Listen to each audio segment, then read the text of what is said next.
Paulo e Estevão, pelo Espírito Emmanuel. Psicografia, Francisco Cândido Xavier. Primeira parte, capítulo 9, parte 3.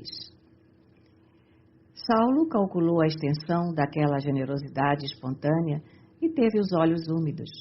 Despediu-se. A noite fresca estava repleta de sugestões para o seu espírito. Nunca meditara nos insondáveis desígnios do Eterno como naquele momento em que recebera tão profundas lições de humildade e amor da mulher amada. Experimentava na alma opressa o embate de duas forças antagônicas que lutavam entre si para a posse do seu coração generoso e impulsivo. Não compreendia Deus senão como um Senhor poderoso e inflexível. À sua vontade soberana dobrar-se-iam todas as preocupações humanas. Mas começava a perquirir o motivo de suas dolorosas inquietudes. Por que não encontrava em parte alguma a paz anelada ardentemente? E todavia, aquela gente miserável do caminho entregava-se às algemas do cárcere, sorridente e tranquila. Homens enfermos e valetudinários, isentos de qualquer esperança do mundo, suportavam-lhe as perseguições com louvores no coração. O próprio Estevão, cuja morte lhe servira de exemplo inesquecível, abençoara-o pelos sofrimentos recebidos por amor ao carpinteiro de Nazaré. Aquelas criaturas desamparadas gozavam de uma tranquilidade que ele desconhecia. O quadro da noiva doente não lhe saía dos olhos. Abigail era sensível e afetuosa, mas lembrava a sua ansiedade feminina, a intensidade de suas preocupações de mulher, quando eventualmente não conseguia comparecer com pontualidade no adorável recanto da estrada de Jope. Aquele Jesus desconhecido proporcionara-lhe forças ao coração. Se era inconteste que a enfermidade lhe extinguia a vida aos poucos, também evidente era o rejuvenescimento das suas energias espirituais. A noiva falara-lhe como que tocada de novas inspirações. Aqueles olhos pareciam contemplar interiormente a paisagem de outros mundos. Essas reflexões não lhe deram ensejo à admiração da natureza. Reentrando em Jerusalém, guardou a impressão de que despertava de um sonho. À sua frente desenhavam-se as linhas majestosas do grande santuário. O orgulho de raça falava-lhe mais forte ao espírito. Era impossível conferir superioridade aos homens do caminho. Bastou a visão do templo para que encontrasse em si mesmo os esclarecimentos que desejava. A seu ver, a serenidade dos discípulos do Cristo provinha naturalmente da ignorância que lhes era apanágio.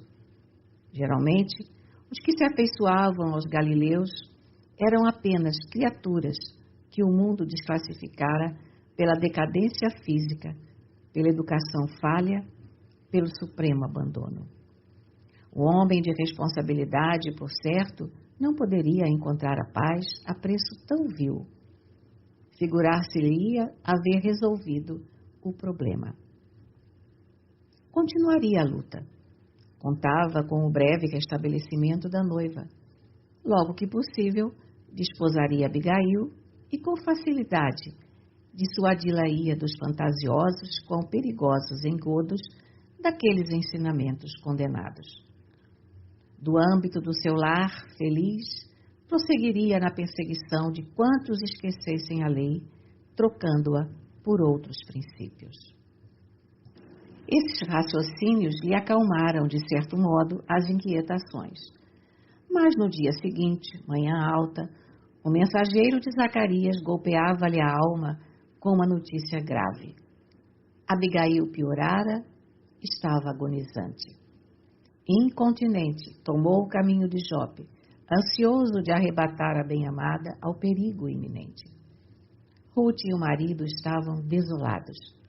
Desde a madrugada, a enferma caíra em penosa prostração. Os vômitos de sangue sucediam-se ininterruptos.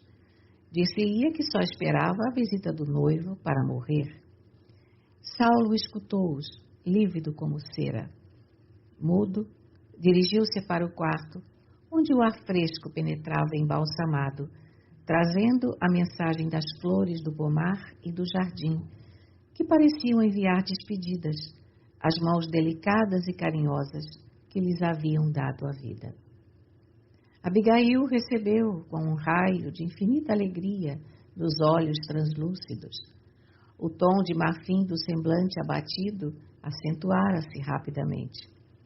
O peito arfava-lhe precípite, o coração batia sem ritmo. Sua expressão geral evidenciava a derradeira agonia. Saulo aproximou-se angustiado. Pela primeira vez na vida, sentia-se trêmulo diante do irremediável. Aquele olhar, aquela palidez de mármore, aquela aflição tocada de angústia, anunciavam-lhe o desenlace. Depois de inquiri-la quanto à razão daquele abatimento inesperado, tomou-lhe as mãos flácidas, banhadas do suor frio dos moribundos. Como foi isso, Abigail? Dizia perturbado. Ainda ontem deixei-te tão esperançado. Pedi sinceramente a Deus te curasse para mim. Extremamente sensibilizados, Zacarias e sua mulher afastaram-se. Vendo que a noiva tinha imensa dificuldade em expor as últimas ideias, Saulo ajoelhou-se ao seu lado. Cobriu-lhe as mãos de beijos ardentes. A agonia dolorosa parecia-lhe o sofrimento injustificável que o céu houvera enviado a um anjo. Ele, que trazia o espírito ressecado pela hermenêutica das leis humanas, sentiu que chorava intensamente pela primeira vez. Lendo-lhe a sensibilidade através das lágrimas que lhe desciam silenciosamente dos olhos, Abigail esboçou um gesto de carinho, com dificuldade infinita. Conhecia Saulo e comprovara-lhe a rigidez do caráter. Aquele pranto revelava o calvário íntimo do bem-amado, mas demonstrava igualmente o alvorecer de uma vida nova para o seu espírito. Não chores, Saulo, murmurou dificilmente. A morte não é o fim de tudo. Quero-te comigo em toda a vida, replicou o rapaz, desfeito em lágrimas. E contudo, é preciso morrer para vivermos verdadeiramente, acrescentava a agonizante, cortando as palavras com a respiração opressa. Jesus nos ensinou que a semente caindo na terra fica só, mas se morrer, dá muitos frutos. Não te rebeles contra os desígnios supremos que me arrebatam do teu convívio material. Se nos uníssemos pelo matrimônio, talvez tivéssemos muitas alegrias, teríamos um lar com os nossos filhos, mas destruindo nossas esperanças de uma felicidade passageira na terra, Deus nos multiplica os sonhos generosos. Enquanto esperarmos a união indissolúvel, auxiliar-te-ei de onde estiver e te consagrarás ao Eterno em esforços sublimes e redentores. Via-se que a agonizante movimentava recursos supremos para pronunciar as derradeiras palavras. Quem te deu semelhantes ideias? Perguntou o jovem, ralado de angústia. Esta noite, depois que partiste, senti que alguém se aproximava, enchendo o quarto de luz. Era Gesiel que vinha ver-me. Ao avistá-lo, lembrei-me de Jesus, no inefável mistério da sua ressurreição. Anunciou-me que Deus santificava os nossos propósitos de ventura, mas que eu seria levada ainda hoje à vida espiritual. Ensinou-me a quebrar o egoísmo de minha alma, encheu-me de bom ânimo e trouxe-me a grata nova de que Jesus ama-te muito, tem esperanças em ti. Refleti então que seria útil entregar-me jubilosa às mãos da morte, pois quem sabe, se ficasse no mundo, não iria perturbar a missão que o Salvador te destinou. Gesiel afirmou que nós te ajudaremos de um plano mais alto. Por que então deixarei de ser tua companheira? Seguirei teus passos no caminho, levar-te-ei onde se encontrem nossos irmãos do mundo em abandono. Auxiliarei teus raciocínios a descobrir sempre a verdade. Ainda não aceitaste o Evangelho, mas Jesus é bom e terá algum meio de nos unir os pensamentos na verdadeira compreensão. O esforço da moribunda havia sido imenso. A voz extinguira-se-lhe na garganta.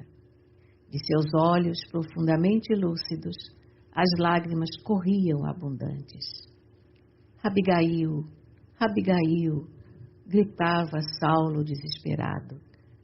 Mas, após longos minutos de angustiosa ansiedade, ela dizia num arranco supremo: Gesiel já veio buscar-me. Instintivamente, Saulo compreendeu que era chegado o momento fatal. Em vão chamou pela moribunda, cujos olhos se empanavam. Debalde lhe beijou as mãos geladas, agora cobertas de um palor de neve translúcida. Como louco, gritou por Zacarias e Ruth. Esta, soluçante, desfeita em pranto, abraçou-se a Abigail, que desde a morte do filho resumia todo o seu tesouro maternal. A agonizante fixou o olhar, respectivamente, em cada um, como a evidenciar amoroso agradecimento. Depois, uma só lágrima silenciosa foi o seu último adeus. Do jardim próximo chegavam perfumes brandos. O céu crepuscular tonalizava-se de nuvens aurifulgentes, enquanto os pássaros, em